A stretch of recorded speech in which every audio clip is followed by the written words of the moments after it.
I'm here with Mocha, and Mocha is a resource guarding. Now, resource guarding is basically a condition where a dog can guard a person, a place, or a thing. She likes to guard her kennel. And so basically what happens is when a dog resource guards things, our most common response is, well, if you can't have that bone, I'm going to take the bone away from you because you're not behaving well. The reason dogs resource guard is usually they're worried that we're going to take their stuff. So that most common response that we have as humans is the thing that almost makes it worse. So, or it's almost certainly to make it worse. Now, we don't like to usually take things away from dogs forcefully, and this can also cause resource guarding in dogs. So teaching your dog to drop, especially if you have your dog as a puppy, is a really, really profoundly impactful exercise, because then your dog drops things and is happy to drop it. I don't feel the need to guard it because you ask me to drop, you give me some good stuff or something better, and then I don't feel like I'm losing out. Now, for resource guarding, basically what we want to do is we want to teach the dog that when I approach, or whatever the thing is that's approaching, it could be me approaching, it could be a kid, it could be another dog. That when I approach, it's actually nothing that I should be fearful of. Actually, I should like it because it's an indicator something good's going to happen. Now, dogs are what I normally what I call normally wiggly and jiggly. Now, see how she's sitting? Sitting and laying down, although a dog can guard in a down position, usually they're going to be more up and animated. So dogs are normally wiggly and jiggly. And dogs that resource guard usually go from an open mouth to a closed mouth. Not always. There's always all sorts of different body language. But a lot of times the dog's like this. Sees you coming, it's like... Stiff and still is usually not a good idea, to see from a dog. And so they're really got their focus on you. So what happens is, like, we start approaching, and we're kind of doopsie-doo, we're not even aware this is going on. So we approach, the dog's like, oh, you're coming closer. I close my mouth. I look at you from the side, and you see a lot of white in the eye, we call that whale eye. I get stiff, my tail goes up, I bare my teeth, my ears flip back. I might breathe heavy, or I might stop breathing. I might like start moving around slowly like a shark. I might growl. And eventually, if we keep on approaching the dog, then it's going to raise the level. Because all of these signs that I just went over are the dog's way of saying, I'm uncomfortable with what you're doing. And we're like, doopsie-doo, we just keep on walking up. Well, the analogy I use is if I'm in a dressing room and somebody's trying to come in and I'm half naked, I'm going to say, occupied. If they continue trying, I'm going to, hey, please, I'm undressed in here. If they continue, I'm going to push against the door. I might try to push them out. I'm going to raise my level of disagreement.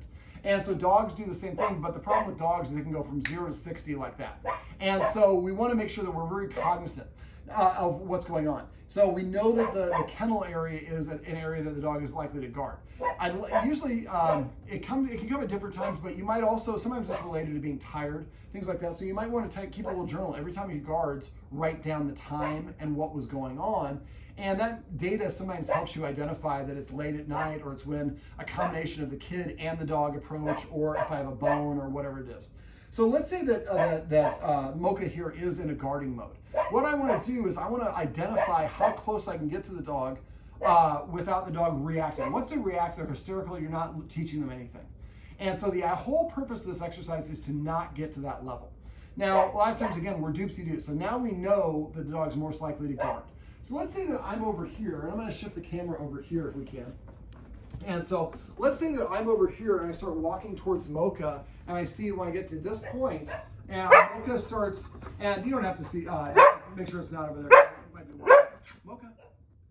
That's actually what I'm going to do. So let's say I get to this point, and I'm about 6 feet away from Mocha, and Mocha gets stiff. Now I'm mindful of knowing that Mocha is a resource guarder in the kennel, and as soon as I see that, I stop. So the idea is to stop before you get the barking and lunging. So I stop, and then I walk away, come up here to my shelf, and I grab a bunch of treats. And let's say that was at 6 feet. So now I walk and I stop at 7 feet, toss a treat, then I walk away. And I come back, wait for her to get the treat. This is why it's helpful to use like a stinky meat treat, so it's easier for them to zone in out with their mouth. And if I walk up right now while she's distracted, that might startle her. She also is a very anxious dog. She has a lot of cortisol in her blood, so that's going to amplify things. It's not related to resource guarding, but I don't want to add to it. All right, so our Mocha's, so see, she's breathing a little heavy, sign of stress. So Mocha, now normally you're not going to have to do that. If the dog's resource guarding, it's going to be staring at you. So again, I would come back to 7 feet, toss the treat, and then walk away. Now, ideally, I'd like to then approach at this angle, and then walk away, and then approach at this angle, that angle, that angle. It's a little bit tight quarters over where the camera is. But I don't want to eclipse the 6-foot boundary. I want to stay at 7 or 8 feet. So the idea is when the dog starts feeling the need to guard, the human is listening to what I'm saying. The human is not invading that space, or the dog, or whatever it is. Dogs can guard from other dogs as well. So we don't get to the point where the dog is erupting, and now it rains treats, and then the person goes away. So after you do this maybe 2 or 3 times at 7 feet, and by 2 or 3 times I mean practice sessions. So you're approach the dog and toss 5, 10, 15 treats, depending on how many angles you can approach, and stay at that 6-foot boundary. And then maybe the next time it happens, you do that like the first 2 or 3 times the dog resource guards, and the dog seems to be pretty calm at 6 feet or 7 feet, then I can go back to 6 feet. Toss the treat, walk away, and again approach at all the different angles. So the idea is gradually then we're at 5 feet, 4 feet, 3 feet. Now this is not linear. It doesn't mean each time we do it we drop a foot. It is up to the dog. Does the dog feel calm and relaxed? And if the dog starts getting stiff or giving us any of those indicators, then that's when you know you're pushing too much. The last thing you want to do is push so much that the dog reacts, because that's practicing the behavior we want, and it's also telling the dog that I'm not listening. Now, one of the things you might want to do is, sometimes it's helpful to identify what the dog's triggers are, is we can set up a camera somewhere. I know there's a security camera, but maybe I set up a camera there that shoots this. So that way, if you can have an old camera that just let it run for an hour or 2 at the time she's likely to do it, you can watch it in slow-mo and see what all of the triggers are. Her ears go like this, her tail does this, she starts breathing, she leans one way, she stares one way. So once you know what those are, that makes it a lot easier for you to recalibrate this exercise. Now, dogs can do this for a person, place, or thing. I like to say for a noun. And so if your dog does this, the last thing you want to do is try to forcibly take the thing away. You want to instead just create that positive, and if you have to, just leave the area and wait for the dog to stop guarding. Now here, if she's guarding the kennel, sometimes it's hard to unlock or unlatch a kennel. So you might have to cover up a part of the kennel, maybe put a piece of wood or something covers the part from the door to here. So that way you can kind of come and approach and the dog can't see you, and you can flip those things open if you do want to leave it open. The other thing is, again, teaching your dog to drop. Now, this is not related to, this is kind of adjacent to resource guarding. So to teach your dog to drop, when the dog has one of its toys it's allowed to have and it's nice and relaxed, just walk up to it, hold the treat up to its nose and don't say anything. When it drops it, say your marker word, put the treat in its mouth, and don't touch the object. And then let the dog go back to it. This isn't something you're going to rep 20 or 30 times in a row. Let the dog go back to it. But the humans are really not that interested in this. They've never asked for this. So I don't need to guard this. Shoes, the kennel, towels. Those are things that when I get, you are constantly trying to take from me. So we want to practice on what we call a low value item. So we want to get to the point where when I can anticipate the dog's going to drop, that's when we add the cue. So after I've done this enough, the dog, I go like this, the dog's just spitting it out. You know the dog's going to do that because we practice enough. Then you would kind of, if I got it in my mouth, you would say, drop, yes, put it in the mouth, and then you don't pick it up. So now we're adding a cue saying drop means drop what you got, and I'm going to give you something better than what you got, and then you get your original stuff back. That's a really good deal.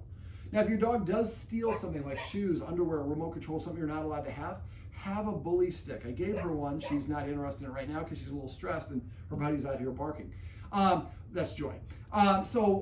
Don't practice a high value item, practice the low value items. That way, when you get to the point where your dog does have something, if they're really resource guarding, they're probably not going to drop it, but a lot of times you can catch them before they get it. They just starting to get a little stiff, and you say, drop it, and toss a treat. The dog drops it, and then you can toss another treat away, kind of like the find it away cue that I went over outside.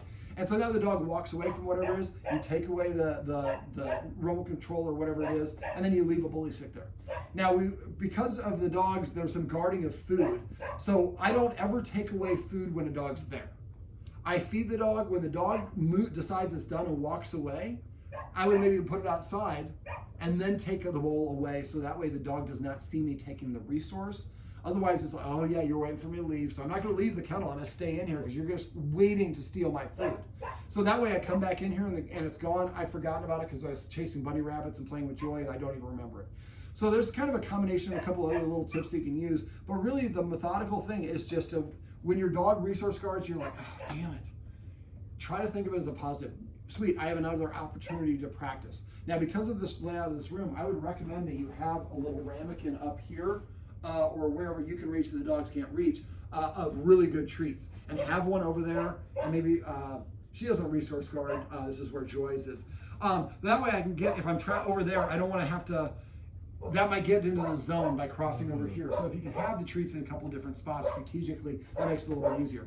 And it might take 3 sessions, it might take 23 sessions, it might take more. So the idea is gradually collapse that distance to get to the point where you just come up here, you're dropping the treat, and then you're walking away and the dog feels comfortable. One last little tip for food. When I do a resource guarding for food for the bowl, if the bowl's there, if it's usually not in a kennel, then I start walking up, I'm trying to throw the treat into the bowl. And when I get to the point where I can be like, the dog's right here and the dog's comfortable, then I get a long-handled spoon, and I usually have wet food in it.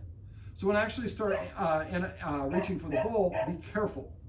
Food is a primary reinforcer, so it's something they're more likely to guard. But so now I might, like, if the bowl is, let's say, right here, I might walk up, the dog's comfortably here, I might reach this far, and then put toss a treat in the bowl.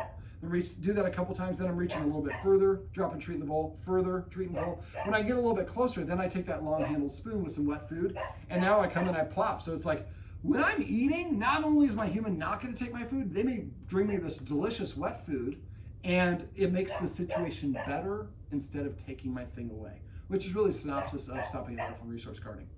Well, this is my buddy Mocha, and these are some tips you can use if you have a dog that likes to resource guard.